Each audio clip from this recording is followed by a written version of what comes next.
നമസ്തേ. ജ്യോതിഷ കൗൺസിലിംഗ് ചാനലിലേക്ക് നിങ്ങൾക്ക് ഏവർക്കും സുസ്വാഗതം.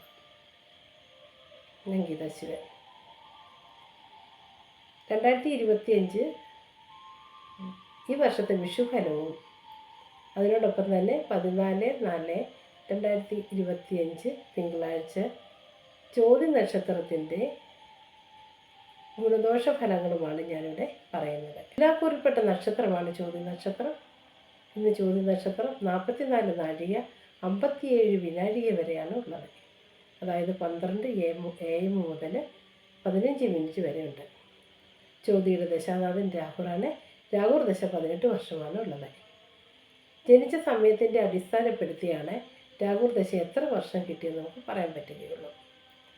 രാഹു 18 വർഷം, ഇവരുടെ ദശാകാലങ്ങൾ പറയും.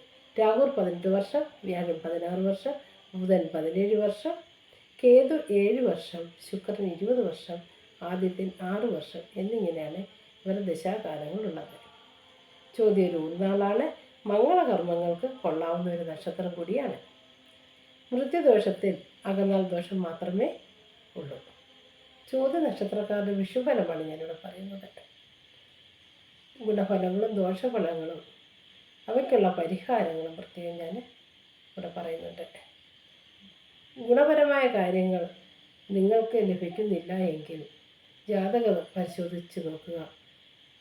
നല്ല ഒരു ദശ അപകാരകാലത്തെ ഗുണങ്ങളൊന്നും കിട്ടുന്നില്ല എങ്കിൽ ആ ജാതകത്തിൽ അതിനുള്ള കാര്യം എന്താണെന്ന് നമുക്ക് മനസ്സിലാക്കാൻ പറ്റും. അതിനുള്ള പരിഹാരം ചെയ്താൽ അതിനുള്ള ഗുണഫലങ്ങൾ കിട്ടുകയും ചെയ്യും. എന്നാൽ ദോഷഫലങ്ങളാണെന്നുണ്ടെങ്കിൽ അതും ജാതകത്തിലെ ഈ ഗ്രഹത്തിൻ്റെ സ്ഥിതി മനസ്സിലാക്കി അതിനുള്ള പരിഹാരം ചെയ്യേണ്ടതാണ്. കുടുംബജീവിതത്തിൽ ഉറ്റ സുഹൃത്തിൻ്റെ ഇടപെടൽ കാരണം വളരെ നാളുകളായിട്ട് നടന്നുകൊണ്ടിരിക്കുന്ന പ്രശ്നത്തിന് പരിഹാരം കണ്ടെത്തുന്നതാണ്.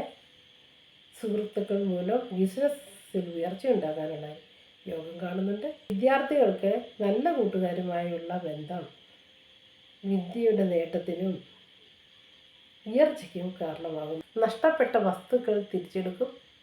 വാസഗൃഹത്തിന് മാറ്റം സംഭവിക്കും. ഇഷ്ടസ്ഥാനത്ത് തന്നെ ജോലി ലഭിക്കാൻ യോഗം കാണുന്നുണ്ട്. അനാവശ്യമായ ചിലവ് വർദ്ധിക്കാനിടയുണ്ട്. ആരോഗ്യപൂർണ്ണമായൊരു കാലമാണ്. വിദേശത്ത് ജോലി ലഭിക്കാൻ യോഗം കാണുന്നുണ്ട്.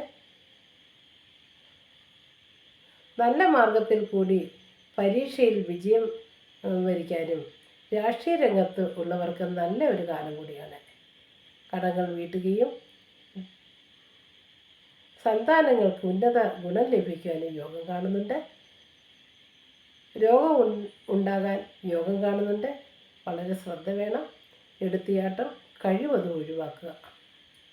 വളരെ ശ്രദ്ധാപൂർവം കാര്യങ്ങൾ നോക്കി നടത്തുകയും ആരോഗ്യസ്ഥിതി മെച്ചപ്പെടുകയും സൗന്ദര്യം വർധനവിന് പണം ചിലവാക്കുകയും മാതാവിന് വേണ്ടി ധനം ചിലവാക്കുന്ന ഒരു കാലഘട്ടം കൂടിയാണിത്. ദോഷഫലം മാറാൻ വേണ്ടി ഹനുമാൻ സ്വാമിയെ പ്രാർത്ഥിക്കുന്നത് വളരെ ഉത്തമമായിരിക്കും.